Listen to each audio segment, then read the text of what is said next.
Mercredi 20 décembre 2023, l'actualité telle que vue, traitée et publiée par nos confrères de la presse écrite ce matin. Et on démarre comme d'habitude par la manchette du quotidien Maison. Politique au Bénin, libéral, le mouvement de Richard Boni Ourou qui va bouger les lignes est né dans le chapeau des membres fondateurs du mouvement Ligue d'initiative bénévole pour l'éducation, la réflexion et l'action libérale portés par le politologue Richard Boni Ourou sont en atelier de formation depuis le mardi 19 décembre 2023 à Dassazoumé.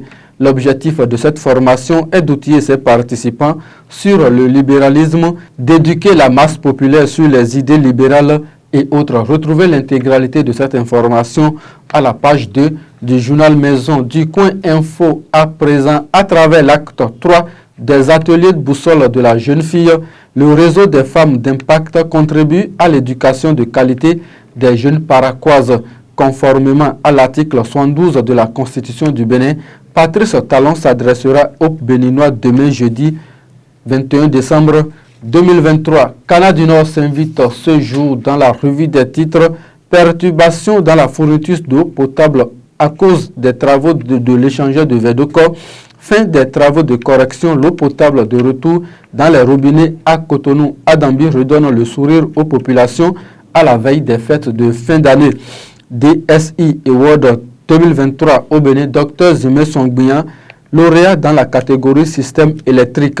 Un génie béninois qui se révèle, pense le journal Canada du Nord. Le grand regard à présent, AS des funérailles des stratégies de l'ennemi.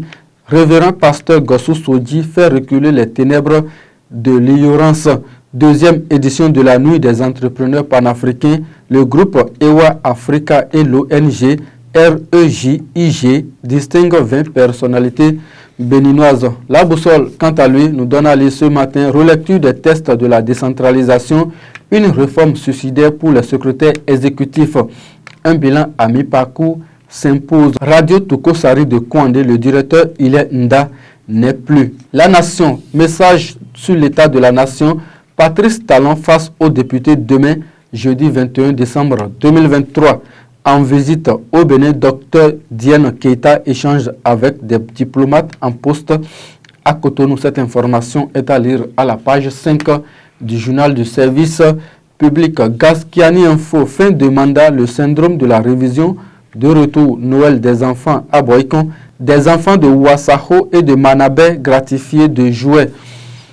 Le Béninois libéré à présent, conférence internationale sur la population et le développement en 2024 à Cotonou, le mémorandum signé entre Abdoulaye Biachane et Keita de l'UNFPA, formation des membres fondateurs du mouvement libéral à Dassa, la notion du libéralisme enseignée aux participants.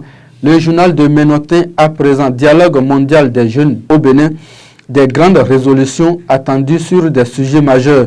300 jeunes pour débattre de leur futur les 4 et 5 avril 2024 à Cotonou. Le matinal à présent, révalorisation des salaires des agents des collectivités territoriales et conventionnées du CNHU, les travailleurs entre déception et espoir. Dassazoumé et ses mecs craqués, de tristes souvenirs dans les esprits en 2023.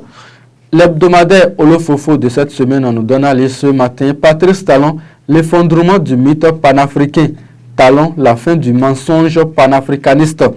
Le malaise antillais, l'affaire Shadrach Huibo. Toutes ces informations sont à lire dans les colonnes de l'hebdomadaire Olofofo. Centrafrique, Washington ne veut pas abandonner le terrain à Wagner. Bénin, la décision de la Cour africaine sur la coupure d'Internet lors des élections législatives de 2019 sont à lire dans les colonnes du journal. Les autres titres du quotidien Maison à présent pour le renforcement de la culture et de l'éducation des droits humains au Bénin. Amnesty International signe un partenariat avec Dabarou. Période des fêtes de fin d'année apaisée à Parakou. Tout sur l'opération d'Angui du commissariat central est à lire à la page 5. Troisième édition des DSI Award 2023 au Bénin. Dr Songbian Zimé remporte le premier prix système électronique. Kani Noa à Kouandé pour mettre un thème à cette revue des titres. Ilenda, directeur de Tokosari FM, n'est plus. Tout le personnel du groupe de presse d'Abarou passe par ma voix pour présenter ses condoléances les plus attristées à la famille éplorée. Chérif Din Kora était à la réalisation. Merci de nous avoir suivis. Prenez le rendez-vous demain matin.